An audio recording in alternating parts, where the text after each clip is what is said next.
श्रीराम समर्थ. भगवंताचे प्रेम वाढवण्याची कृती करावी.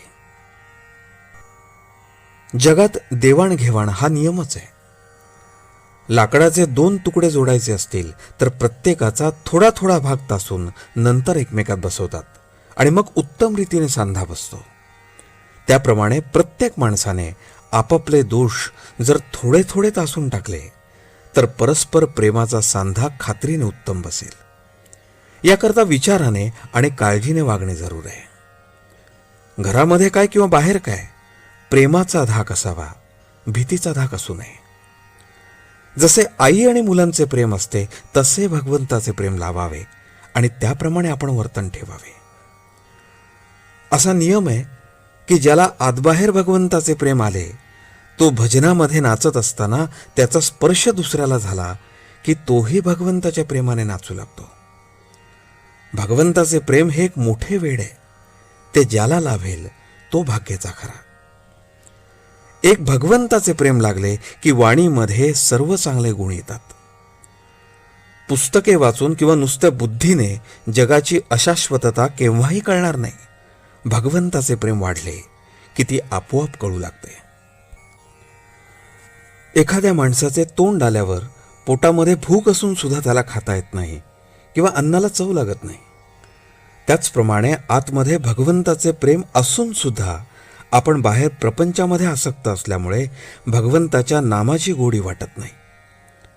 तोंड बरे व्हायला जसे प्रथम औषध घ्यावे त्याचप्रमाणे नामाची गोडी यायला आपण प्रपंचाची आसक्ती कमी करावी.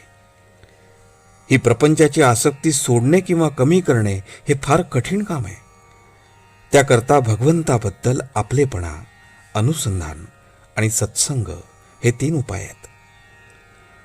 भगवंत हा बहुरूपी आणि अनंत ठिकाणी नटणारा असा आहे, म्हणून त्याच्या प्राप्तीसाठी अनंत साधने असली पाहिजेत.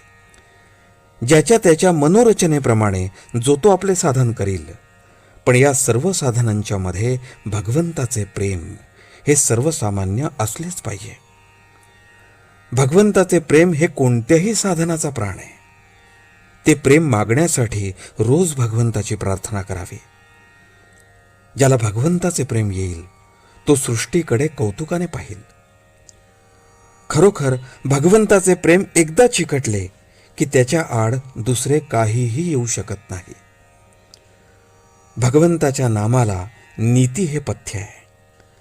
ते सांभाळून जो वागेल त्याचे भगवंतावरचे प्रेम वाढेल. भगवंतावर अत्यंत निष्ठा ठेवा, प्रेम ठेवा. भगवंत हा कष्टसाध्य नसून सुलभ साध्य आहे. जो हीनाहून हीन आणि अडाण्यातल्या अडाणी आहे त्याला सुद्धा मिळणारा असा भगवंत आहे. आजचे बोधवचन. ज्याला भगवंताचे प्रेम यावे असे वाटते त्याने नाम घेणे हाच एक मार्ग आहे. जानकी जीवन स्मरण. जय जय राम.